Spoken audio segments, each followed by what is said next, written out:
हाँ तो बच्चों, अब आगे हम पढ़ते हैं अगली क्लास जहाँ हमने क्वेश्चन छोड़ दिए थे, उनके आगे बढ़ते हैं।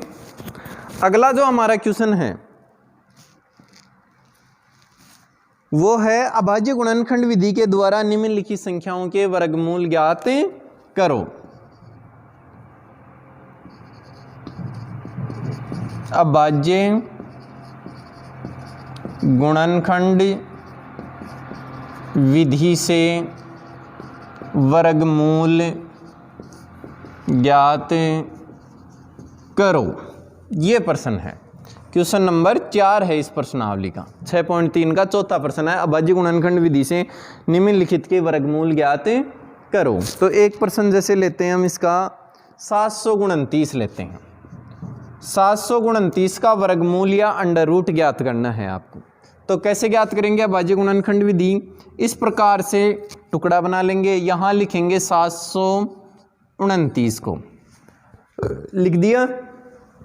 अब ये देखेंगे कि इसमें भाग किन किन संख्याओं का जाता है, तो क्रमागत रूप से उन संख्याओं का इसमें भाग दे देंगे। तो सबसे पहले देखो 2 का भाग जाता है क्या? नहीं जाता है। 3 का भाग देखते हैं, तो भाजकता के नियम याद होने चाहिए। तो भाजकता का नियम देखो, 9 ये हो गए और 7 और 2 9 ये हो गए। तो 9 और 9 18, 18 में यदि 8 और 1 9 करेंगे, अंकों को जोड़ेंगे, जोड़ने पर यदि 3 का भाग जाए तो संख्या में भी 3 का भाग जाएगा। तो इसमें 3 का भाग जा रहा है ना। सभी संख्या के अंकों का योग कर लो। 18 हुए, यदि 18 में भी अंकों का योग करेंगे तो 8 और 1 9 होता है, तो 9 में 3 का भाग जाता है, तो संख्या में भी 3 का भाग चला जाएगा। तो 3 का भाग देते हैं। 3 दूनी 6, कितना बच गया? यहाँ पर 1 बच गया। 1 को आगे वाले 2 के पास लगा देंगे तो 12 हो गया ना। 3 4 12, यानी 3 चौक 12। फिर क्या बचा? कुछ नहीं बचा, 0 शेष बचा। आगे 9 के पास आ जाएंगे, 3 तियां 9। फिर आगे बढ़ते हैं, वापस 3 का भाग देते हैं, क्योंकि एक बार 2 का नहीं गया तो आगे 2 का तो जाएगा ही नहीं। अब 3 का देते हैं, तो अंकों का योग करके देख लो, जाता है तो ठीक है, नहीं तो आगे की तरफ बढ़ेंगे। लेकिन वर्ग है तो वर्ग में एक संख्या का एक अंक का 2 बार तो भाग जाएगा ही, या एक संख्या का 2 बार भाग जाएगा। देखो 3 का फाड़ा बोलेंगे, 2 में तो नहीं जाता लेकिन 24 में जाता है। 8 3 24। फिर 3 का फाड़ा बोलेंगे, 3 आ जाए एक बार बोलने पर। फिर देखो 8 और 1 कितना हो गया? 9 हो गया, यानी वापस फिर से 3 का जा रहा है। तो 3 दूनी 6, 2 बच गया। 2 को इस 1 के आगे लगाएंगे तो 21 हो जाएंगे। और कितनी बार गया? 7 3 21। फिर 3 का वापस जाता है 27 में। 3 का फाड़ा बोलो, 27 आ जाए, 9 बार बोलने पर आ जाता है। फिर 9 में 3 का भाग जाता है। 3 का फाड़ा बोलो, 9 आ जाए तो 3 बार बोल लो, और 3 में 3 का 1 बार भाग चला जाता है। तो हमारे पास 729 के टुकड़े क्या क्या हुए? 3 गुणा 3 गुणा 3 गुणा 3 गुणा 3 गुणा 3, यानी 3 कितनी बार आया? 6 बार आया।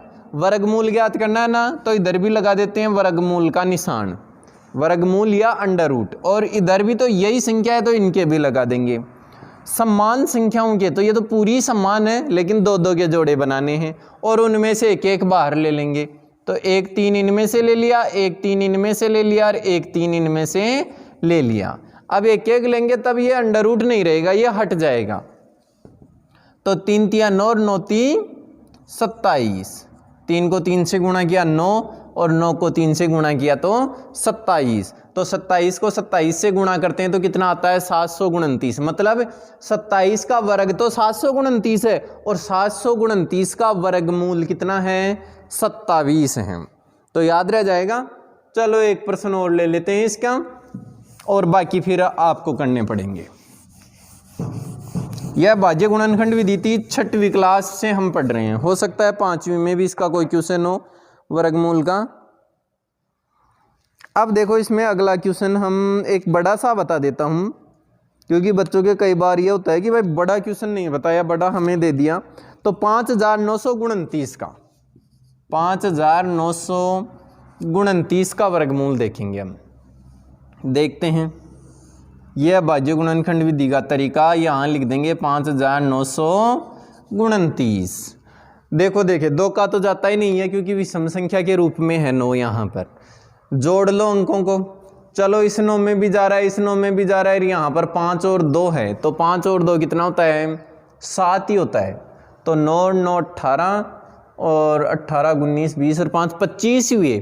तो 25 के अंदर तो भाग 3 का भी नहीं जाता है। अब 2 का नहीं गया तो 4 का भी नहीं जाएगा, 5 का वैसे नहीं जाएगा इसके अंदर, क्योंकि 5 का तो कब जाता है? जब इकाई स्थान पर या तो 0 हो या 5 हो।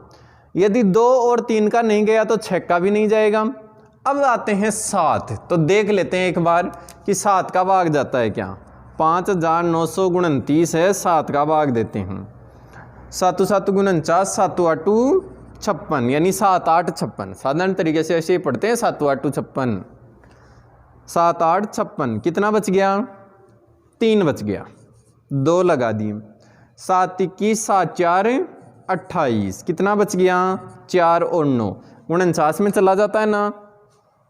कितनी बार जाता है? 7 बार जाता है। 7 7 49, तो कितनी बार भाग चला गया? यानी जिन्हें भाग नहीं आता वो इस तरीके से कर सकते हैं। तो 847 बार भाग गया। कितने का भाग गया? 7 का भाग गया। अब आगे बढ़ते हैं। 847 में फिर वापस 7 का भाग जाएगा, तो देख लेते हैं, इधर भाग लगा के देख लेते हैं। जिन बच्चों को भाग नहीं आता है उनको समझ में भी आ जाएगा। तो 7 का भाग दिया, देखो 8 में जाता है ना, 7 एकम 7, कितना बच गया? 1 बच गया। आगे वाला 4 उतार लेते हैं। 7 का पढ़ा बोलो, 2 बार बोल लिए। 7 दूनी 14, कंप्लीट हो गया, 0 बचा। आगे का अंक उतारें 7। अब 7 में 7 का कितनी बार जाता है? 1 बार जाता है। तो कितनी बार चला गया रे इसमें? 121 बार चला गया। अब 121 के अंदर 7 का भाग नहीं जाता है, क्योंकि 121 तो आप लोगों को याद भी होना चाहिए किस संख्या का वर्ग होता है, तो उसी का जाएगा। 11 का होता है ना, 11 को 11 से गुणा करने पर 121, तो 11 आ जाएगा यहाँ। और 11 को कितने से गुणा करते हैं तब आता है, यानी 11 बार ही भाग चला जाएगा। 121 में 11 का भाग 11 बार ही जाएगा। देख लेना, 121 और यहाँ 11, 11 कम 11, कितना बच गया? ऊपर 12 नीचे 11, तो 1 बच गया। और 1 आगे वाला उतार लिया, फिर 11 कम 11, तो कितनी बार चला गया? 11 बार। और 11 में 11 का भाग कितनी बार जाता है? 1 बार जाता है। तो हम यहाँ लिखेंगे 5929 का वर्गमूल, और इधर लिख देंगे 7 गुणा 7 गुणा 11 गुणा 11 है, और वर्गमूल का निशान लगा देंगे। इधर है तो इधर भी लगाना पड़ेगा।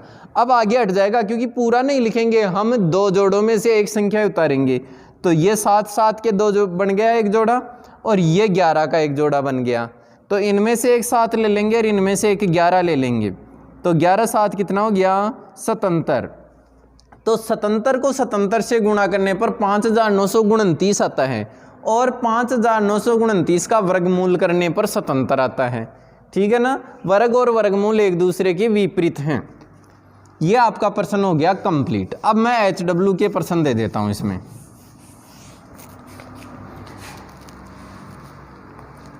एक दो क्वेश्चन आपको, एक क्वेश्चन तो लिख लो 9604 HW में, 9604, और एक क्वेश्चन आप लिख लो 7744, और एक क्वेश्चन आप लिख लो 8100, 8100, 8100 या 100, ये लिखो। 9604, 7704 और 8100, सॉरी 7704 नहीं, 7744। ठीक है, अब आगे बढ़ते हैं अगले क्वेश्चन की तरफ।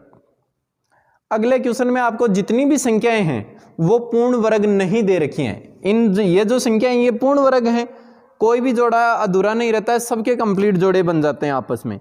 लेकिन अगली संख्याओं में नहीं बनेगा, और आपसे ये पूछेगा कि किससे गुणा करें ताकि वो पूर्ण वर्ग संख्या बन जाए। तो देखो जल्दी से एक क्वेश्चन और देख लेते हैं इस क्लास में।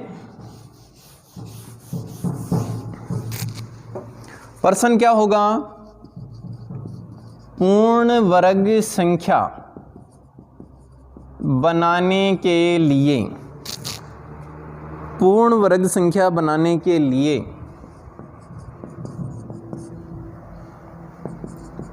निम्न को किस संख्या से गुणा करना होगा, लिख दिया। चलो, पूर्ण वर्ग संख्या बनाने के लिए निम्न को किस संख्या से गुणा करना होगा। जैसे क्वेश्चन है 252, क्वेश्चन क्या है 252 है, तो देखो 252 के भाज्य गुणनखंड करने पड़ेंगे पहले, तभी पता चलेगा। 252 में 2 का भाग जाता है ना, 2 एकम 2, फिर 5 में देंगे 2 दूनी 4, 1 बच गया, आगे वाले के पास चला जाएगा तो 12 हो गए, 2 छिगे 12, फिर 2 का जा रहा है ना, 2 छिगे 12 और 2 तियाँ 6, 63 आ गया। 3 का जाएगा मेरे हिसाब से, 3 दूनी 6, 3 एकम 3, 21 63 होता है ना, 21 63। अब 3 का देंगे तो 3 का देने पर कितना आएगा 7, 7 3 21, और फिर 7 में 7 का देंगे 1, इतनी बार गया ना। अब यहाँ पर देखो जोड़ा कंप्लीट नहीं बन रहा है, कुछ ना कुछ शेष बच रहा है हमारे पास। 2 का बन गया ना, 3 का भी बन गया, ये 7 1 कम पड़ गया। वर्गमूल कब होता, जब ये संख्या, इसका वर्गमूल कब निकलता, जब एक 7 और होता यहाँ, तभी निकाल सकते थे। अब एक 7 नहीं है तो हमें क्या करना पड़ेगा, एक 7 से और गुणा करना पड़ेगा। तो इसमें देखो आप लिखोगे क्या, 252 को पूर्ण वर्ग संख्या बनाने के लिए 7 से गुणा करना होगा। जैसे 252 पूर्ण वर्ग संख्या नहीं है, लेकिन जैसे ही 252 को हम 7 से गुणा कर देंगे तो 252 को देखो 7 से गुणा मैं यहाँ कर देता हूँ,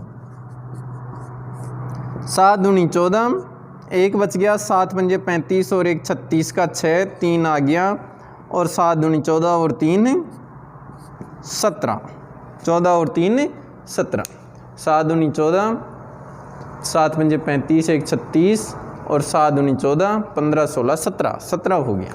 1764 पूर्ण वर्ग संख्या कौन सी होती, 1764 होती। 7 से गुणा करने पर क्या आएगा, 1764 आएगा।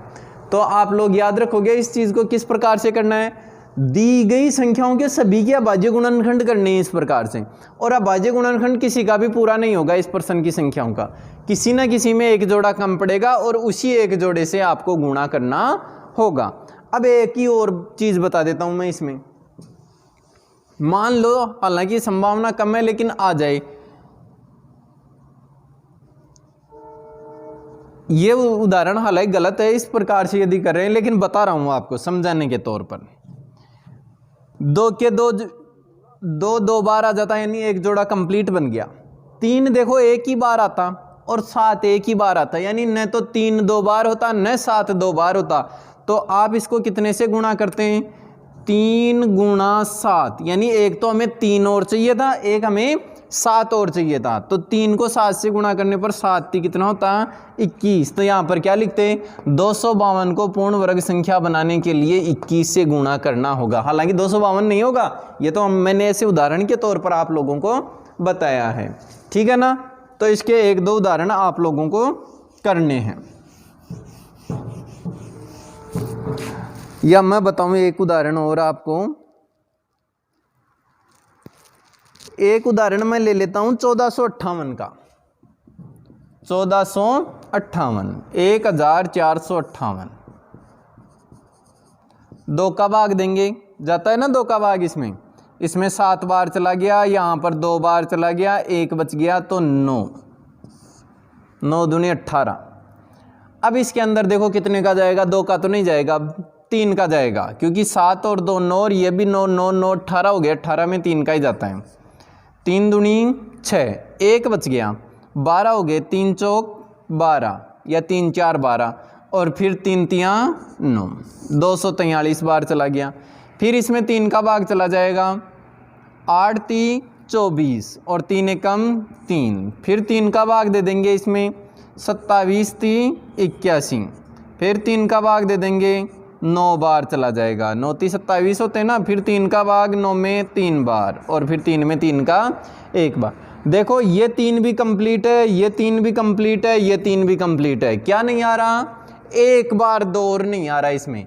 तो आप लिखोगे कि 1458 को पूर्ण वर्ग संख्या बनाने के लिए 2 से गुणा करना पड़ेगा। कितने से गुणा करना पड़ेगा? 2 से गुणा करना पड़ेगा। 2 से जैसे गुणा करेंगे तो 1 2 और बढ़ जाएगा और उसका भी पूरा जोड़ा बन जाएगा, पेयर बन जाएगा। तो इस प्रकार से आप लोग इसको कर सकते हो। उदाहरण देखो इसका, HW के रूप में 2 प्रश्न आप लिख लो। एक 180 लिख लो, एक और एक लिख लो 2028। एक 180, एक 2028। इन दोनों में पता करना कि आपको किससे गुणा करेंगे 180 को ताकि वो पूर्ण वर्ग हो जाए, और 2028 को किससे गुणा करें ताकि वो पूर्ण वर्ग संख्या हो जाए। ठीक है, धन्यवाद।